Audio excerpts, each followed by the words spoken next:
Assalamualaikum warahmatullahi wabarakatuh. Pada kesempatan ini saya akan mengadakan coaching pra observasi kelas kepada Ibu Sri Wahyuni, yang pada kesempatan ini Ibu Sri Wahyuni akan mengajarkan. Selamat pagi Ibu Sri Wahyuni. Bagaimana ini kabarnya Bu Sri Wahyuni? Alhamdulillah baik, sehat. Nah, begini ya Bu, sebelum saya mengadakan observasi di kelas, ada beberapa pertanyaan yang akan saya tanyakan sama Bu Yuni mengenai sebetulnya nanti tujuan pembelajaran yang akan disampaikan dalam kegiatan pembelajaran Bu Wahyuni itu apa? Dalam pembelajaran nanti yaitu materi dari bioteknologi, tujuan yang akan dicapai yang pertama, dengan pembelajaran bioteknologi ini mengidentifikasi berbagai produk bioteknologi. Dan yang kedua, dari hasil pembelajaran produk bioteknologi itu anak-anak bisa mempresentasikan hasil analisis video tentang bioteknologi yang dipakai. Ya, oke, itu tujuannya ya Bu ya. Kira-kira area pengembangan yang akan disampaikan dalam kegiatan KPM nanti apa ya? Area? Di sini area yang dikembangkan dalam materi bioteknologi, saya ingin mengembangkan diferensiasi pembelajaran dan budaya positif melalui keyakinan kelas. Kemudian untuk mencapai pengembangan tadi, kira-kira strategi apa yang bisa dilakukan Bu Yuni dalam kegiatan pembelajaran nanti? Strategi yang dilakukan yang pertama, model pembelajaran menggunakan berdiferensiasi, kemudian yang kedua pengolahan emosi melalui teknik stop. Oke, saya kira itu ya Bu yang untuk kira-kira akan dilakukan kapan nih Bu? Besok pagi. Jadi hari Rabu gitu ya? Hari Rabu Rabu jam berapa Bu? Jam ke-3. Jadi nanti jam ke-3 saya akan datang ke kelas Ibu. Kelas berapa Bu? Kelas 10.5. 10.5 nih, nanti ke kelas 10.5 saya akan datang ke pembelajaran Ibu untuk bisa mengobservasi kelas Ibu.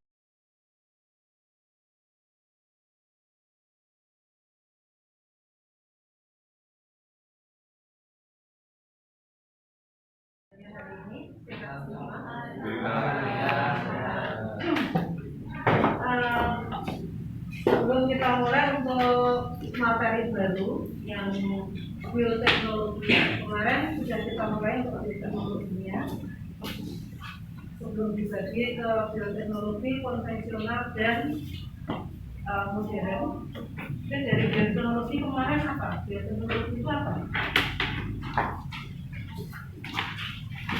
Belum materi yang lainnya. Di awal kemarin sudah pengertian awal bioteknologi itu apa? Bio itu apa? Apa? Teknologi dari ilmu. Jadi bioteknologi itu apa? Pemanfaatan makhluk hidup. Di sini apa? Mikroorganisme. Untuk selanjutnya dari bioteknologi ada dua, bioteknologi konvensional dan bioteknologi modern. Sebelum lanjut ke materi berikutnya, kita adakan kesepakatan dulu. Ya. Jadi kalau misalkan kalian habis istirahat atau masuknya terlambat, gitu, apa yang akan kalian lakukan? Hubungannya apa?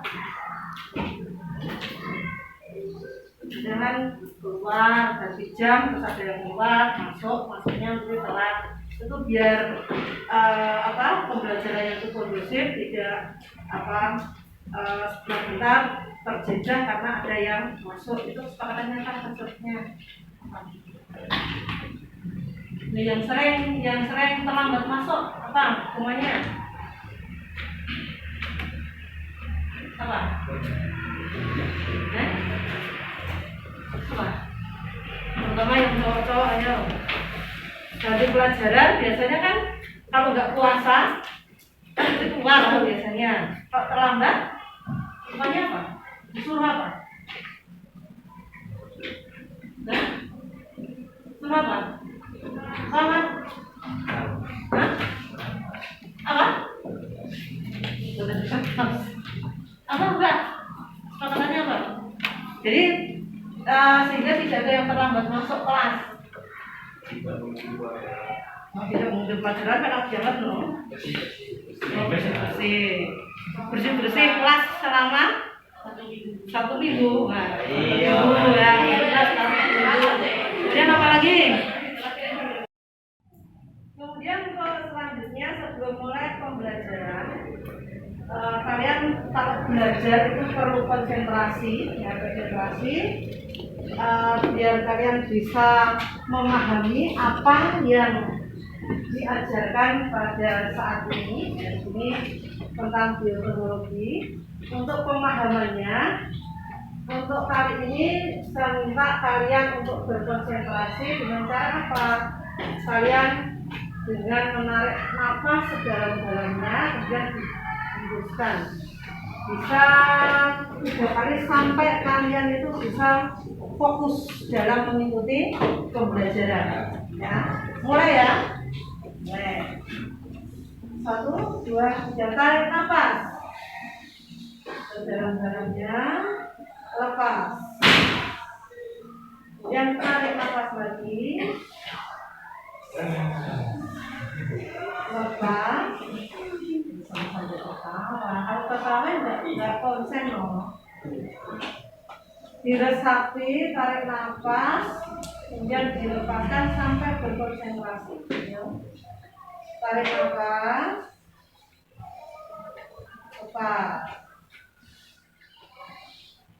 Tarik nafas lagi, lepaskan. Tarik nafas, lepaskan. Ya, apa yang kalian rasakan setelah tarik nafas? Yang kalian rasakan apa? Relax, relax. Apa lagi? Fokus. Jadi kalau belajar itu kan kalian perlu konsentrasi. Kalau sudah konsentrasi, kita mulai untuk pembelajarannya. Kita lanjutkan dari yang kemarin, itu ada bioteknologi konvensional dan bioteknologi modern. Selesai ya. Jika kalian penasaran gimana cara membuatnya, simak terus di video saya sampai selesai. Terima kasih.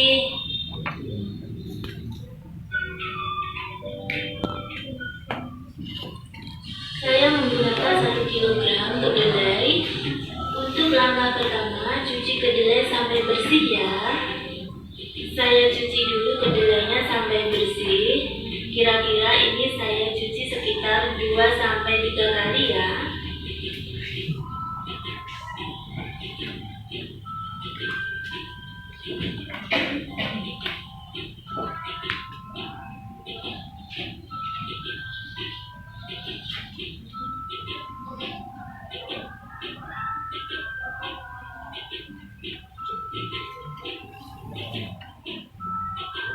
Ini kedelainya sudah bersih, kemudian akan saya rebus ya.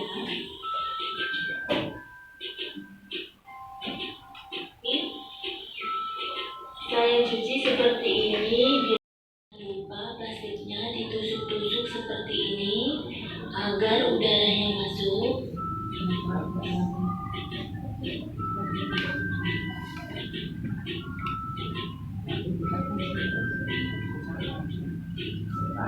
Proses fermentasinya, untuk proses fermentasi bisa memakan waktu sekitar 2-3 hari.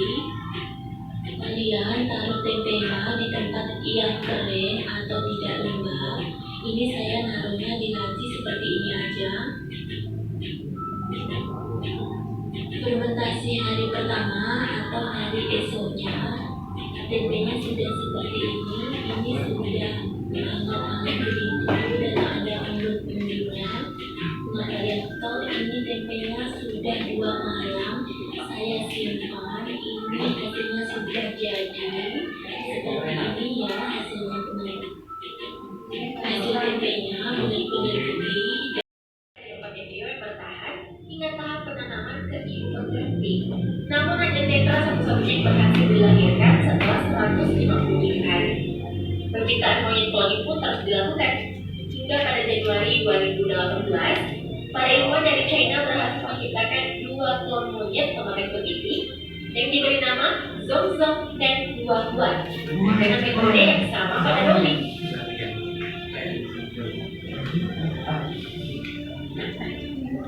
Hewan berikutnya adalah tikus, merupakan hewan yang paling sering dipakai objek penelitian di laboratorium ini, berhasil dikloning pertama kali pada tahun 1997 oleh ilmuwan bernama Ryuzo Yanagi dari University of Hawaii dan diberi nama Kumulina.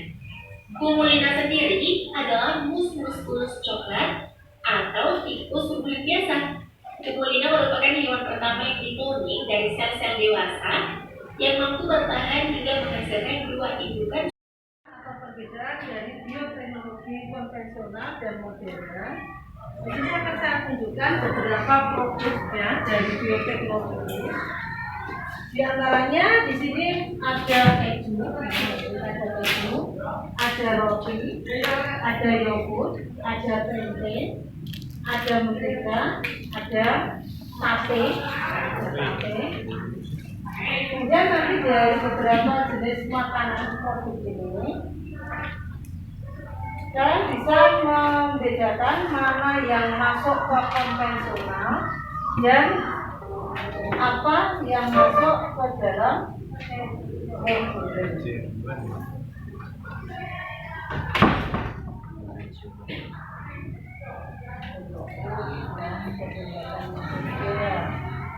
Ini akan saya kasih contoh yang mungkin yang modern dan yang konvensional dari video pembuatannya. Jadi ada beberapa ini dari beberapa makanan yang dihasilkan. Tempe, ada tahu, ada mentega, ada roti. Sekarang akan saya perlihatkan beberapa contoh video pakai video yang bertahan hingga tahap penanaman ke infografik. Namun hanya tetra satu-satunya yang berhasil dilahirkan setelah 150 hari. Penciptaan monyet kloni pun terus dilakukan hingga pada Januari 2018, para ilmuwan dari China berhasil menciptakan 2 klon monyet pemakan petiti yang diberi nama Zhongzhong dan Huahuan dengan metode yang sama pada Dolly.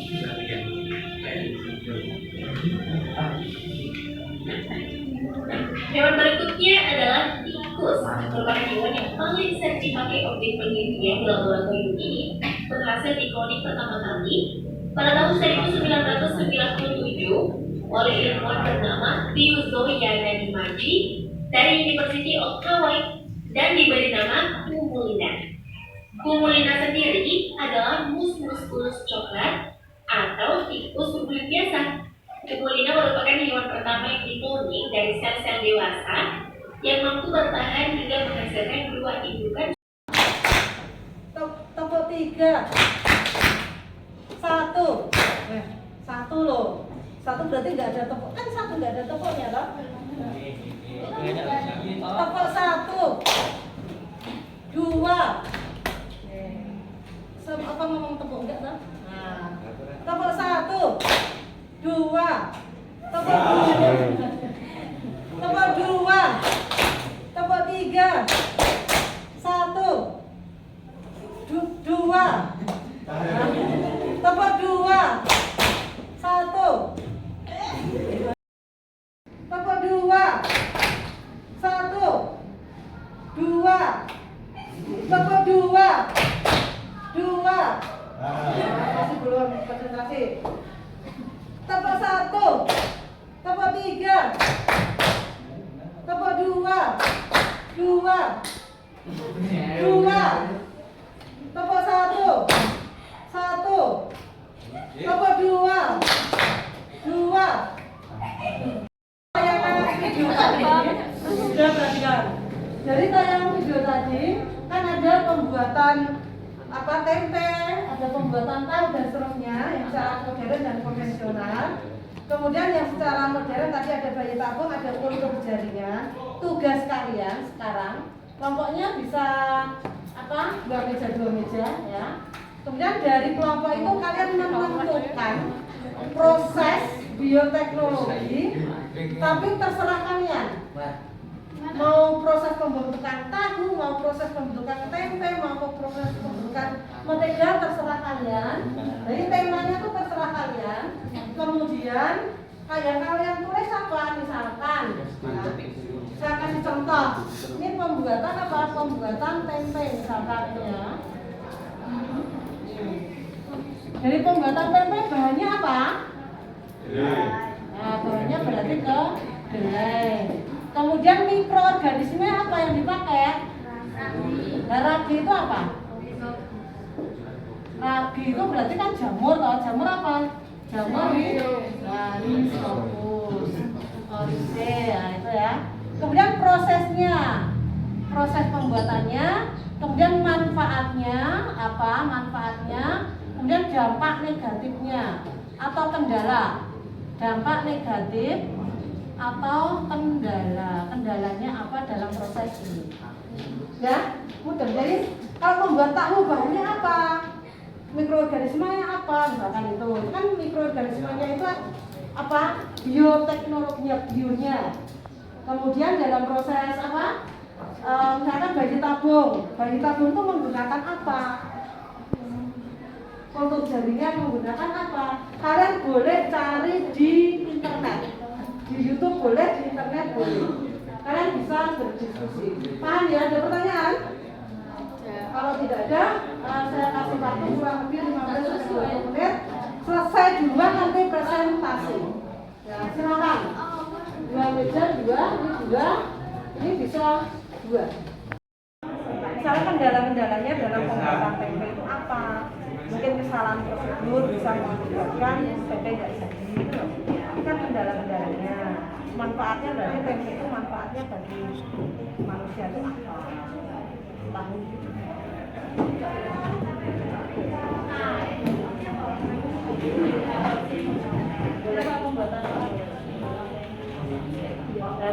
Dan dampak negatifnya atau kendalanya itu apa? Kalau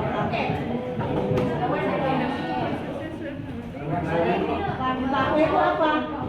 Jamurnya apa namanya? Itu kita dari nama jamurnya, nama bakterinya, misalnya mentega bakteri dong. Bakterinya apa? Kalau yogurt menggunakan bakterinya apa?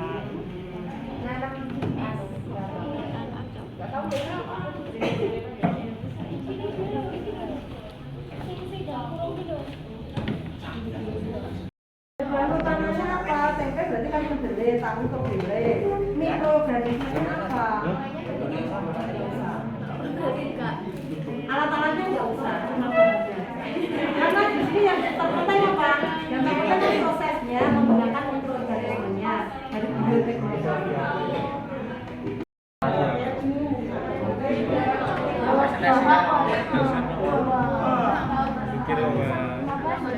Iya, aku presentasi. Aku tak sih dulu. Itu bagi video ini.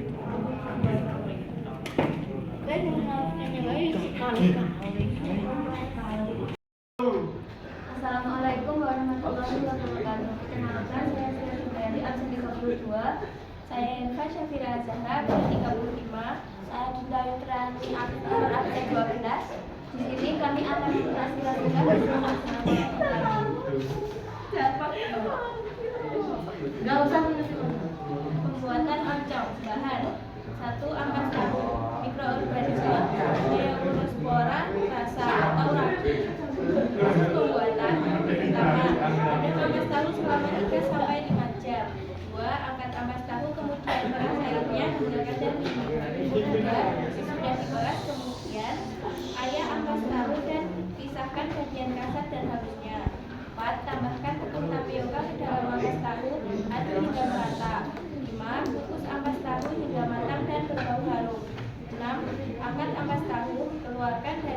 kemasan, cetak di atas patakan bambu, kemudian biarkan hingga dingin. 7. Sesudah dingin, taburkan biang oncom atau ragi pada ampas yang sudah dicetak. 8. Tutup ampas tahu menggunakan daun pisang dan biarkan selama 3 hari hingga terbentuk kapang di seluruh permukaannya. Tandanya manfaat. 1. Melancarkan sistem peredaran darah. 2. Meningkatkan kesehatan sistem reproduksi dan kehamilan. 3. Kesehatan sistem syaraf dan otak. Dampak negatif. Jamur yang dihasilkan oleh oncom dapat menghasilkan aflatoksin yang dikenal sebagai pemicu resiko kanker. Hal tersebut dapat terjadi apabila olahannya tidak benar. Sekian dari kami. Assalamualaikum warahmatullahi wabarakatuh. Tepuk tangan.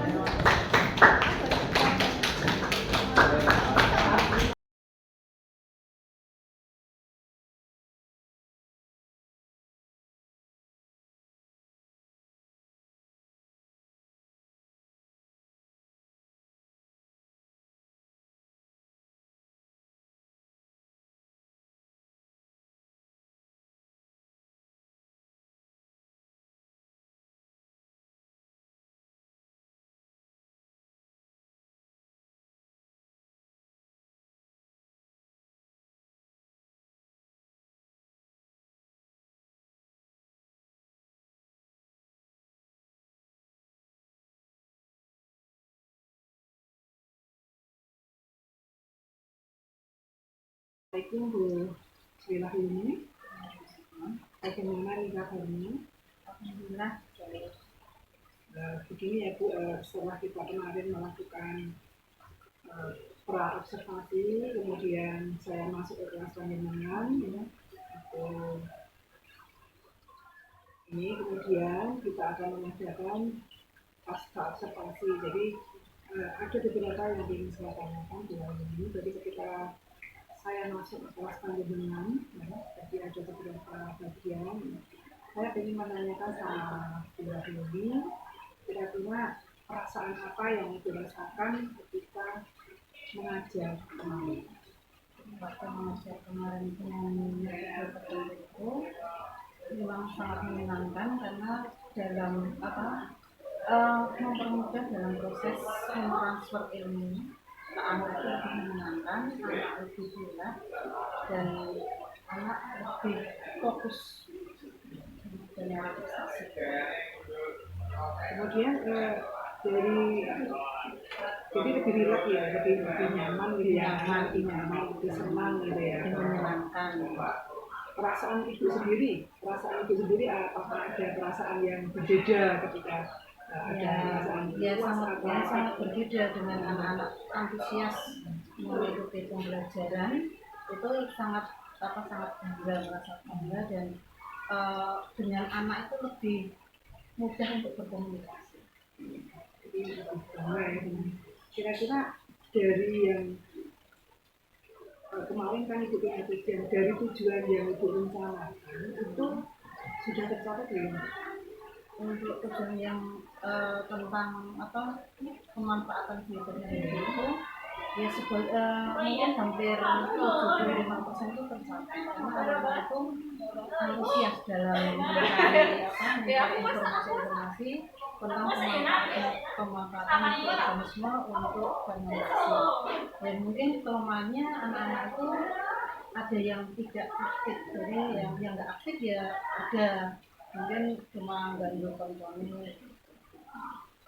Kemudian dari ini Bu, pengelolaan emosional terhadap anak-anak. Kemarin kan ada Ibu memanfaatkan pengelolaan emosional ya. Itu dampaknya ke anak gimana? Dampaknya ke anak dalam itu lebih nyaman, bisa berkonsentrasi, nggak kecil sendiri. Jadi lebih berfokus ya, Fokus belajar. Kemudian untuk ini Bu, ada catatan kemarin ya Bu, jadi saya yang mungkin perlu diperbaiki yaitu di awal itu ada bagian yang mungkin belum tersampaikan seperti presensi itu kalau mungkin ibu lupa ya, jadi ada beberapa yang belum disampaikan presensi, kemudian juga menghubungkan dengan pelajaran yang itu belum bisa. Kemudian nanti teman bisa kemudian di bagian akhir itu ada ini evaluasi proses. Jadi evaluasi proses dan penutup untuk pelajaran yang akan datang itu belum disampaikan. Untuk depan bisa disampaikan supaya anak bisa mengetahui jadwal rencana apa yang akan dipelajari, rencana materi apa yang akan dipelajari.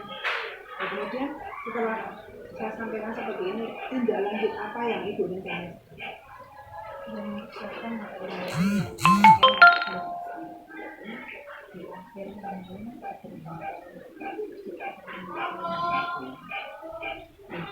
Saya kira itu aja ya untuk percakapan kali ini, dan mudah-mudahan nanti di hari ini untuk kedepannya dalam merencanakan pembelajaran, melaksanakan pembelajaran, dan tindak lanjut selanjutnya itu akan lebih baik, terterapi dan menjadi guru yang profesional gitu ya. Saya kira untuk percakapan pasca observasi setelah masuk kelas cukup sampai di sini. Terima kasih atas waktu dari Yuni yang sudah meluangkan waktu mulai dari observasi dan pasca observasi. Saya kira cukup. Terima kasih. Dan Ibu bisa kembali ke